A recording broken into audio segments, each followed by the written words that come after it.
1883. Mixed races. Intermarriage of Indians, Negroes, and YTs. How many YT men get a wife and a farm too? Well, shall we read? The Cherokees have 4,478 adopted YTs who have married Cherokee women and have all the rights of the citizens of their nation.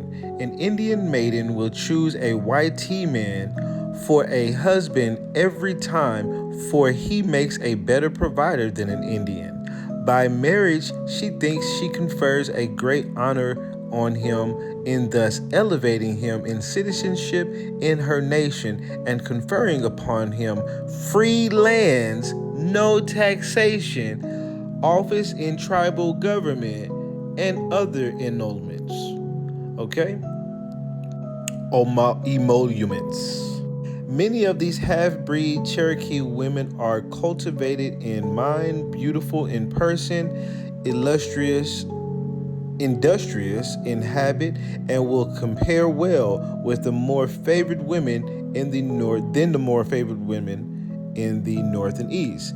They have magnificent heads of hair and blah blah blah. It says here at the top, all love whatever drawings, and they would not be recognized in Eastern drawing rooms as part of the original inhabitants of our country, known as squaws. They're talking about the half-breeds, okay? Name long since repudiated here. Let it be known that YT men of worth and character are popular among the beauties of this territory, and 4 out of 5 who come to make a home among them marry these dusky maidens, get a citizenship, surround themselves with ample acres and the comforts of life, participate in the affairs of government, and become the most active and wealthy citizens of the territory. A chief trait in the character of many of the YT men, both in this country and out, is to get possession of its productive lands. Okay? The chief trait of YT people in and out of the country is to get their hands on some land. By committing matrimony, they can kill 2 birds with 1 stone. Get a wife and a farm too. Okay, now without going further into that, because it really gets even worse, this is 1883, and they're talking about how some of the women have already been mixing. Well, I believe that wholeheartedly, because I can take you to documents in the newspapers from back to 1792, almost 100 years ago, where they were encouraging YT people to intermarry with the Indians for reasons of civilization. Let's see. It has been suggested that the best method to facilitate the civilization of the Indians and attach them to the United States would be to encourage the intermarriages of YTs with them.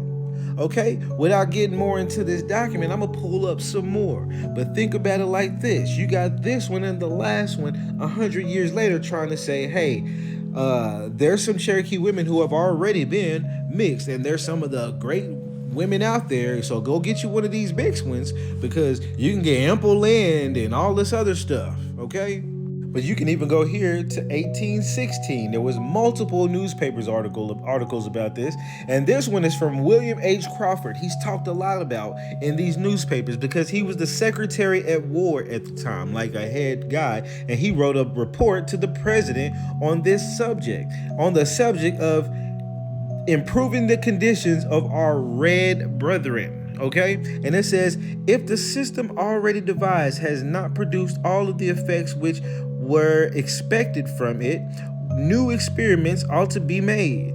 When every effort to introduce among them, the Indian savages, ideas of exclusive property in things real as well as personal shall fail, let intermarriages between them and the YTs be encouraged by the government. This cannot fail to preserve the race with the modifications necessary to the enjoyment of civil liberty and social happiness.